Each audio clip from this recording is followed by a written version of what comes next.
in a way, we'd like to take the decision away from his father, make the decision ourselves. I don't know what degree they feel,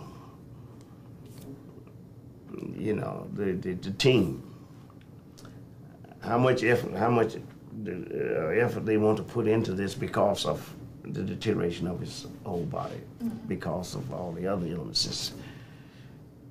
But all I would want is to at least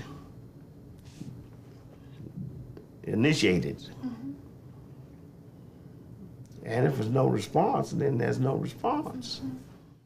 And your sense is still that he's not saying, "I'm ready to die"? Try. And when the supreme power, when God says, that's enough, it'll be enough, irrespective of what we do anyway. Might not do any good, but at least try.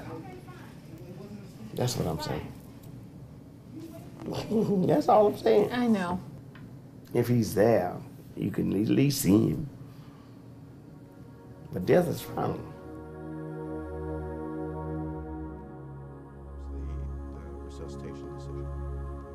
Each patient is unique, and the reality of each case can change from minute to minute. The same technology which under one set of circumstances can trap us into a long, drawn-out, and undignified death, under other circumstances may offer us meaningful extra time with our loved ones. I'm sorry. It must be so frustrating to try to say something and I can't. Did you have a question about the trach?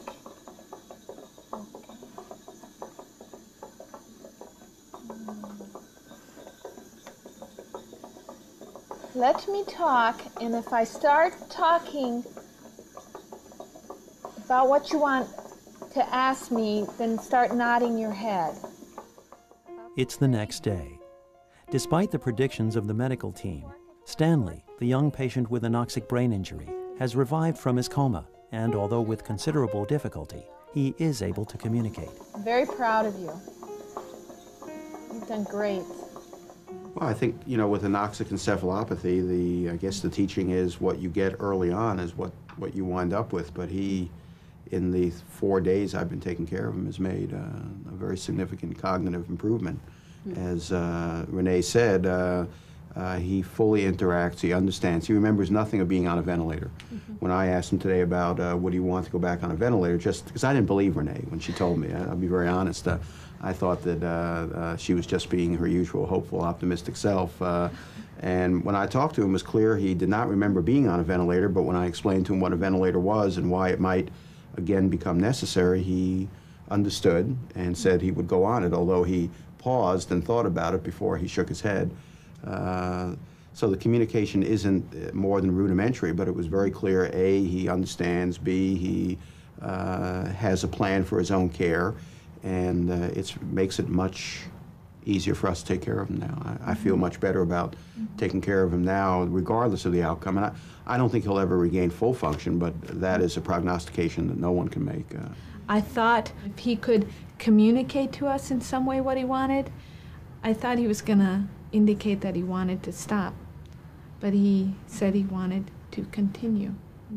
And with that information, I'm more comfortable with the plan of care. I think that he's going to recover from his anoxic encephalopathy to the point where a warm and supportive family could take care of him at home. He has come this far, one, because of excellent health care, but because of a family who refused to stop against suggestions Yes.